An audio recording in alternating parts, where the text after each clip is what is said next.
Olá, gente, como vocês estão? Tudo bem?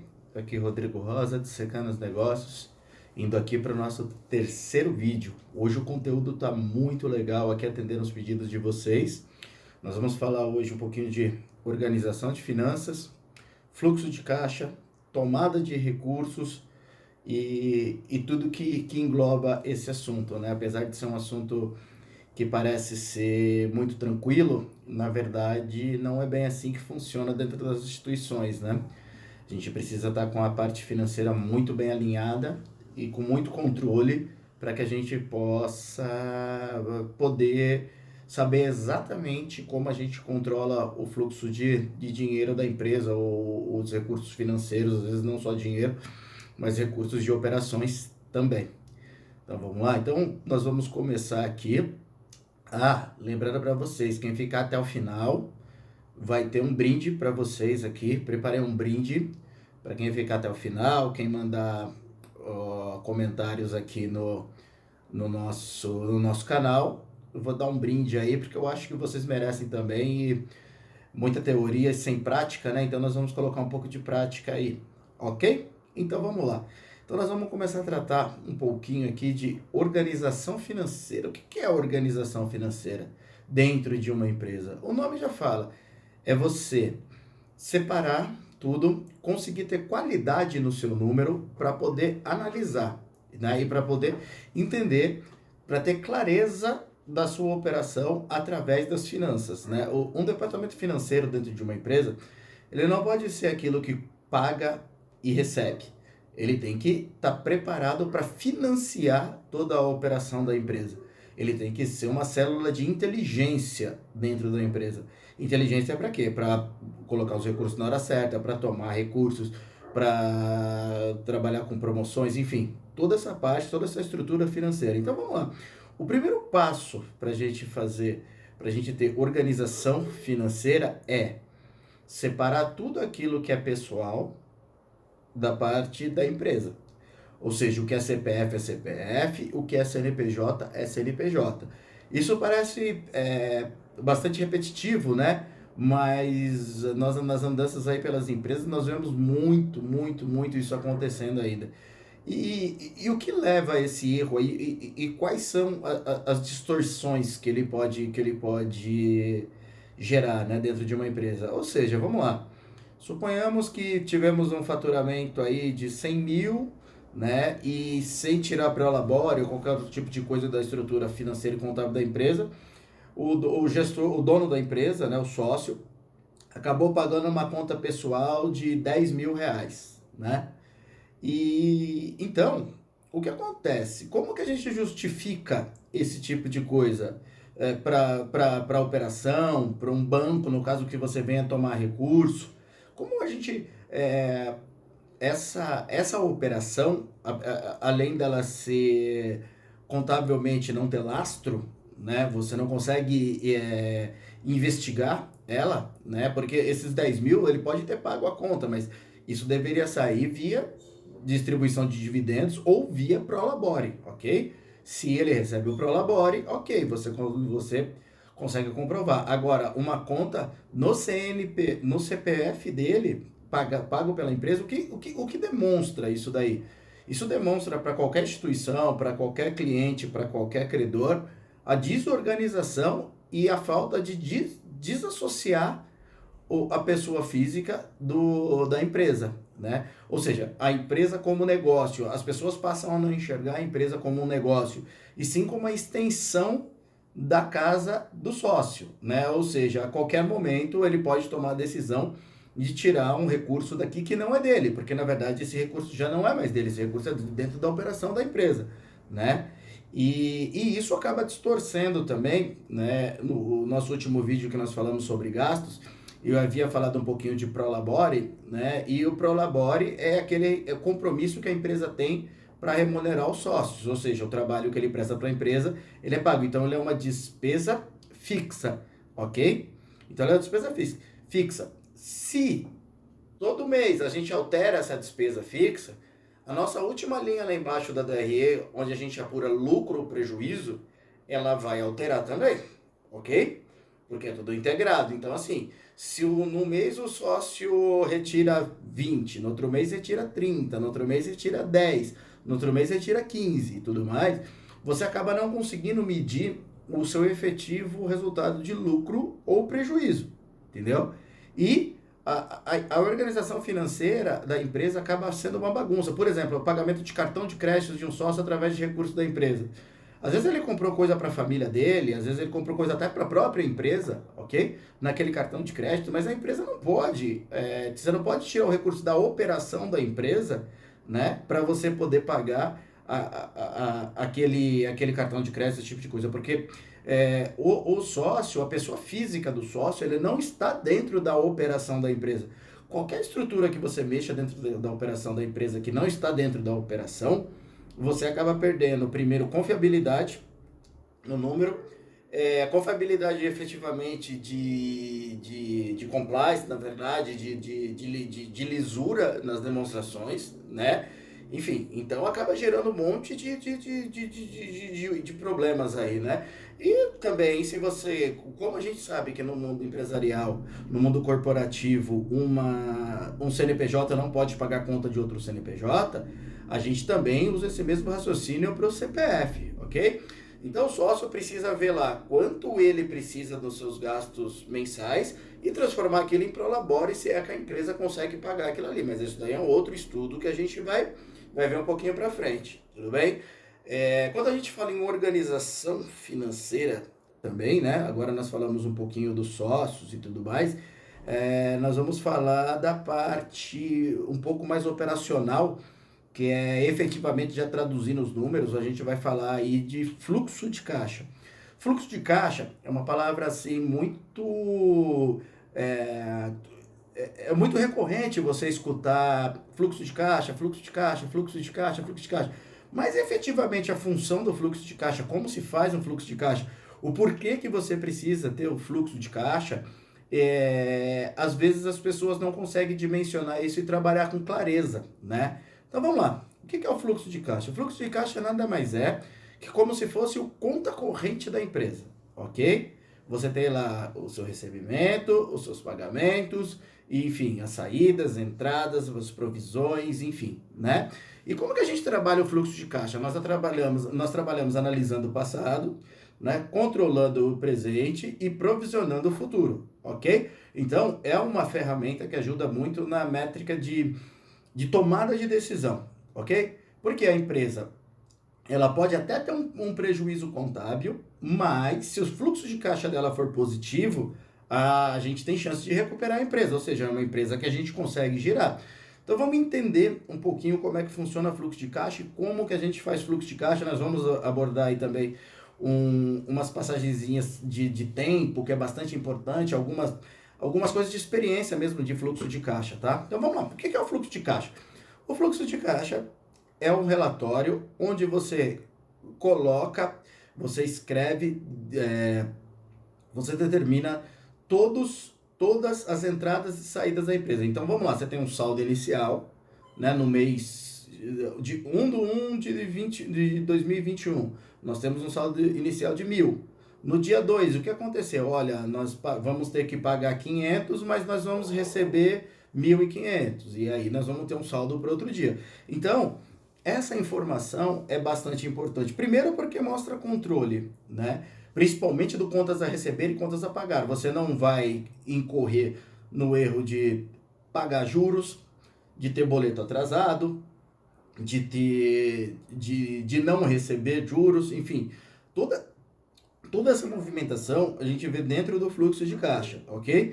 E a gente projeta o que seria uma melhoria do fluxo de caixa, além de estar lá todas as entrada, saída, o contas a pagar e receber, tem algumas coisas que nós precisamos prestar atenção ali no fluxo de caixa.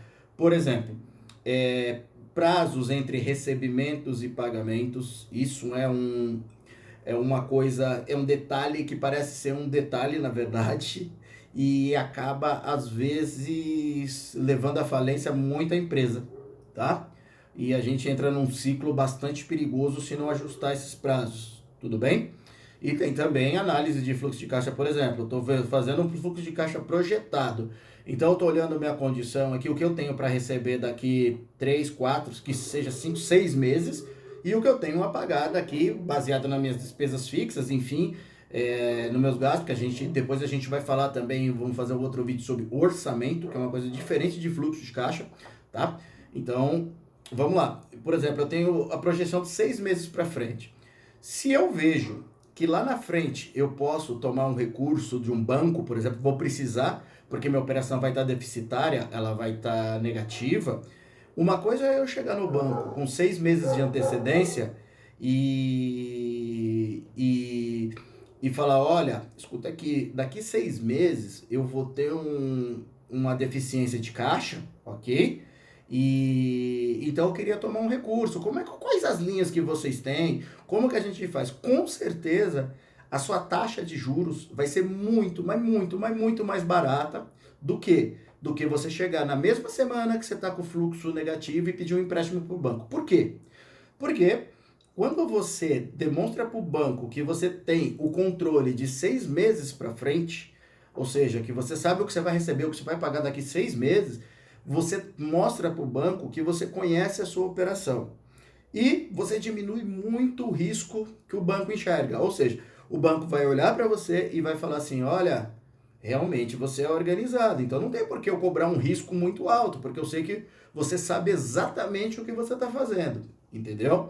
Então essa é a importância. E da mesma forma, quando você tem uma sobra no seu caixa, né? Eu costumo falar, e é verdade, e mais para frente eu vou mostrar para vocês, que o pior recurso, o pior estoque que a gente tem dentro de uma empresa é estoque de dinheiro, ok? Isso fica para os próximos vídeos, a gente vai falar numa parte mais de análise, mas a gente vai entrar nesse assunto também. Então o fluxo de caixa é uma ferramenta extremamente importante para decisão, para planejar. Daqui 6 meses, como nós vamos estar, o que nós podemos fazer para amenizar ou para melhorar a situação dos próximos 6 meses, né? Daqui 1 ano, 2 anos, então existe fluxo de 2, 3, 4, 5, enfim. Quanto maior, maior a sua previsibilidade, maior é o controle que você tem e mais na mão você tem a sua operação, ok? Então, assim, quando a gente analisa um fluxo de caixa, né? A gente analisa primeiro as entradas, depois as saídas, ok? Se estão compatíveis e, né? A gente começa a analisar ali o ponto que eu falei para vocês do período. Por exemplo, se eu compro matéria-prima há 15 dias para pagar, ou seja, o meu fornecedor ele me oferece essa matéria-prima, ele me vende essa matéria-prima e me dá 15 dias de pagamento, ok? Então vamos lá. Vamos supor que essa matéria-prima eu transforme, eu faça meu produto e venda esse produto. E vamos supor que eu venda esse produto parcelado, né? Depois de pronto, eu vendo com prazo de pagamento de 30, 60 e 90, ok? Então, o fluxo de caixa nos mostra isso também. O que acontece quando a gente coloca uma operação desta forma? Dentro do período que eu ainda não recebi, ou seja, dentro dos 30, 60 e 90, eu estou tendo despesa. A minha empresa não parou, ela está rodando e eu também tenho a despesa financeira da coisa. Ou seja, o dinheiro, vocês já ouviram falar em IGPM, inflação, esse tipo de coisa? Então, todos esses índices, eles são índices de correção de valor. Ou seja, os 100 reais que eu tenho no dia 1 do 1 de 2021, eles não, quando eu chegar no dia 31 de 1 de 2021, eles não valem mais 100 reais. Eles tiveram uma defasagem, no mínimo, de inflação aí, né? Então, o que acontece? Então, vamos supor que eu tenha que pagar o meu fornecedor e eu vá receber, porque a venda só termina no momento que você recebe tudo, né? Então imagina que eu vá receber isso daí, a última parcela em 90 dias. De alguma forma, eu vou ter que buscar recurso, nós estamos falando da última parcela em 90 dias, e eu estou pagando o meu fornecedor a 15 dias. Então nós temos uma diferença de 75 dias aí, ok? Entre o meu pagamento, né, entre a compra e o pagamento, que são 15 dias, até a última parcela, que são 90 dias. Então eu estou falando de uma defasagem de 75 dias. Esses 75 dias, de alguma forma, ele vai ter que ser financiado. Alguém vai ter que colocar recurso ali dentro.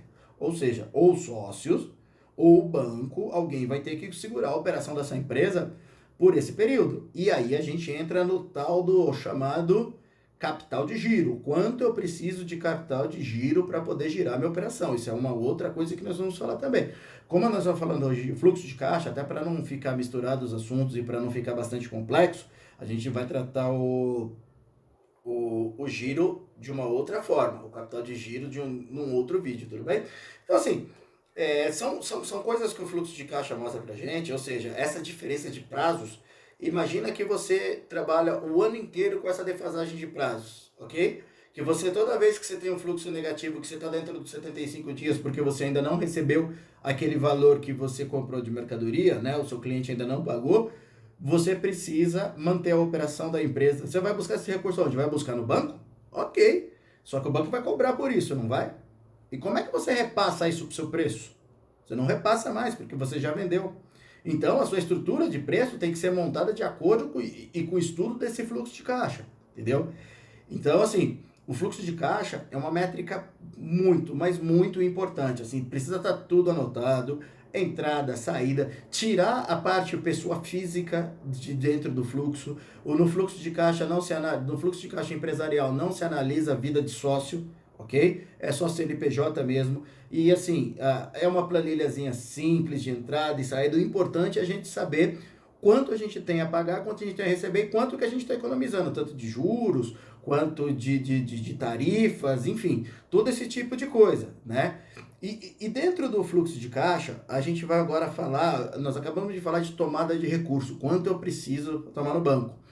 E a gente vai entrar agora nesse ponto que eu acho bastante importante, de tomada de recursos. Como se dá uma tomada de recursos inteligente? Como fazemos uma tomada de recurso inteligente? Bom, primeira coisa, eu vou ao banco para quê? Tá? É muito importante que se tenha um plano muito bem definido, um business plan, né, um plano de negócios para esse recurso novo que está entrando. Por quê? Porque funciona assim. Imagina que sua empresa vem deficitária, vem atrasando o boleto, não vem cumprindo, tem aquele contas a pagar gigantesco. Aí a gente pensa assim, então eu vou no banco, vou tomar um recurso e vou pagar todas aquelas contas. Num primeiro momento, o que vai acontecer? Ok, você vai pagar. Agora, se nada mudou dentro da operação da empresa, imagina que nada mudou dentro da operação da empresa, tá? A gente continua trabalhando da mesma forma. Então, assim, é questão de tempo para que a gente volte a ter boletos atrasados. Porque, muito provavelmente, nós estamos incorrendo no erro ou do prazo, do tempo, ou na precificação. O nosso preço de venda não está dando lucro, está dando prejuízo. Então, a gente está com o fluxo de caixa sempre negativo. Então, quanto mais dinheiro eu injetar do banco aqui, o que vai acontecer lá na frente? Eu vou voltar a ter um contas a pagar deficitário, eu vou voltar a dever e ainda vou ter a parcela do banco, e sem mudar a operação. Então, assim, o importante da tomada no banco, que a gente, sempre que a gente vai tomar um recurso no banco, nós precisamos pensar primeiro exatamente quanto eu preciso. Por isso que a gente precisa fazer análise de capital de giro, tá? Que eu vou ensinar, acho que no próximo vídeo a gente já vai tocar nesse assunto de capital de giro, ok? Então assim, e depois, o que eu vou fazer com esse recurso, ok? Bom, a gente pode até usar parte efetivamente para pagar as contas, mas a outra parte nós precisamos usar para poder, esse dinheiro precisa fazer dinheiro. Por quê? Porque você vai tomar esse recurso no banco, você vai tomar juros, ou seja, o banco vai te dar 10 e vai cobrar juros sobre esse 10. Toda a parcela que você vai pagar vai ter juros. Então imagina que se você não rentabilizar esses 10, ou seja, se você não colocar ele dentro da operação da sua empresa, que dê mais do que os juros cobrados do banco, ok? Significa que nós não vamos conseguir sair da situação e nós ainda vamos dever para o banco. Ou seja, vamos dar um exemplo prático, claro aqui. Vamos lá. Suponhamos que eu preciso tomar R$ 100 no banco porque eu tenho um contas a pagar que vem atrasado por causa de alguns problemas de vendas, enfim, que eu deva R$ 50. Tudo bem? Então eu fui no banco e falei, olha, seu gerente, faz uma gentileza, me empresta R$ 100 aqui. Tá? Ele falou, não, tudo bem, eu te empresto, seu Rodrigo, fica tranquilo. Só que nesses R$ 100 eu vou te cobrar juros de 5% ao mês. Tudo bem? Ah, tudo bem, é barato, 5% é barato. Então, ou seja, vamos lá dividir. Então, vamos falar com juros. Os bancos sempre emprestam a juros compostos, ok? Que é uma curva exponencial. Mas eu vou fazer um exemplo aqui de juros simples, é justamente para que. Só para ilustrar, tudo bem?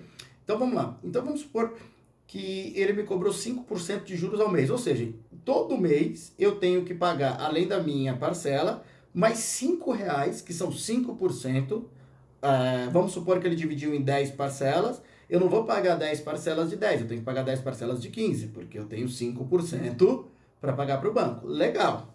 Então, ok, num primeiro momento eu consegui pagar minha conta de 50, me sobrou os outros 50 e eu devo 100 para o banco mais 5% de juros ao mês. Tudo bem? Então, todo mês eu tenho uma saída de 15. Vamos supor que esses R$ 50 que sobraram, eu não use para pagar, eu deixo lá no caixa, parado no caixa para uma eventualidade, para uma emergência. Esse dinheiro ele não está rentabilizando, ok? Ele não está rentabilizando.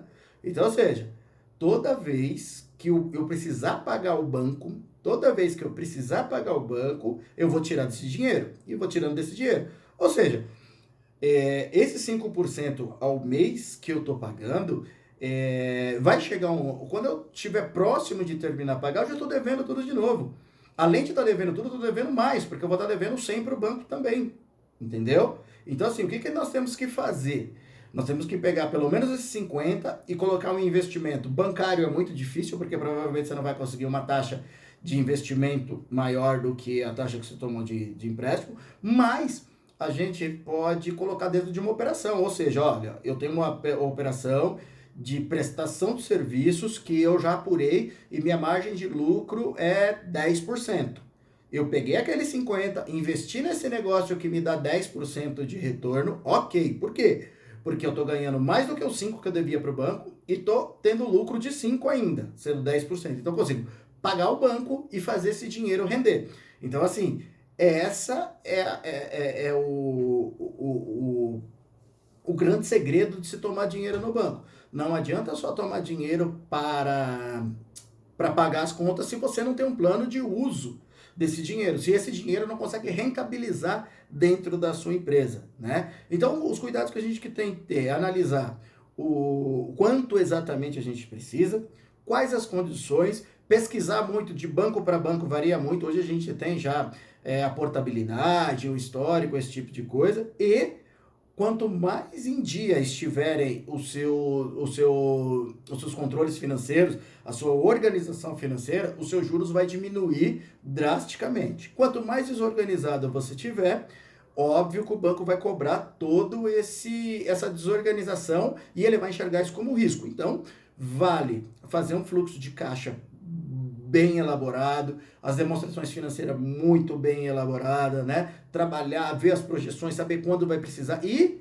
se for tomar recurso, que todas as empresas geralmente precisam tomar recurso, não é proibido, não é isso que eu estou falando que se for tomar recurso, precisa de um plano diferente para que esse recurso ele não venha só para pagar contas, que ele seja também de geração de caixa, porque senão você vai, além de você ter a sua dívida antiga, que daqui a questão de tempo para ela voltar, você ainda vai ter a dívida do banco. Ou seja, toda vez que nós precisarmos tomar recurso, nós vamos pensar, olha, estou tomando esse recurso, mas como que eu vou rentabilizar? Ao invés de pagar, né, o contas a pagar que está atrasado, como eu faço para fazer esse dinheiro crescer dentro da empresa? Como é que eu giro esse dinheiro para que ele possa me dar retorno, eu pagar os juros do banco e pagar minha despesa e ainda ter lucro? Esse é um cuidado básico que a gente precisa ter na tomada, né, de decisão. Ou seja, saber conhecer exatamente a nossa operação, entender nossos números, trabalhar o fluxo de caixa, ver a nossa real capacidade de pagamento, real capacidade de expansão. Então, Hoje, o que eu queria passar para vocês é esse conceito de fluxo. Nós vamos ter aí demonstrações práticas mais para frente, né, e tudo mais, mas assim, vou ficar muito feliz se vocês entenderem só essa ideia da tomada de recursos, o porquê que dá, porque isso daí ajuda a salvar empresas, esse pensamento. É um conceito, né, o conceito de fluxo de caixa, e isso está integrado justamente com a saúde financeira da empresa. Tudo bem? Ficou claro? Espero que sim. E como eu havia falado no começo, tô deixando aqui para quem tiver interesse, para quem achar que tem interesse, me chama aqui embaixo nos comentários, deixa o e-mail lá, o comentário, que eu vou mandar uma planilha automatizada de fluxo de caixa. Você vai precisar preencher só as informações da sua empresa e tudo mais, e ele já vai calculando para você, é anual, já vai te dar um gráfico, vai te dar toda a forma de análise. Espero assim que vocês consigam com isso, né? Porque a gente sai um pouco da teoria e já vai para a prática. Ou seja, você já consegue aplicar na sua empresa no outro dia. Então, assim, quem tiver interesse, deixa o e-mail, peça por aqui, curta o nosso mais novo vídeo. Estou bastante feliz com a interação, tá muito legal. Então, assim, vai estar disponível a planilha, só deixar o e-mail lá falando, olha, eu quero a planilha de fluxo de caixa, consegue me mandar? Com certeza eu vou mandar. Ok? Então, assim, agradeço vocês. Está sendo um prazer trabalhar com esse canal. Muito, muito legal. Espero vocês na próxima. E daqui para frente nós vamos começar a trabalhar numa complexidade maior, ok? Quem gostou, por favor, curta aqui. Compartilhe com seus amigos aí que nosso intuito é levar conhecimento para um número maior de pessoas, ok? Obrigado, gente. Fiquem com Deus. Até a próxima.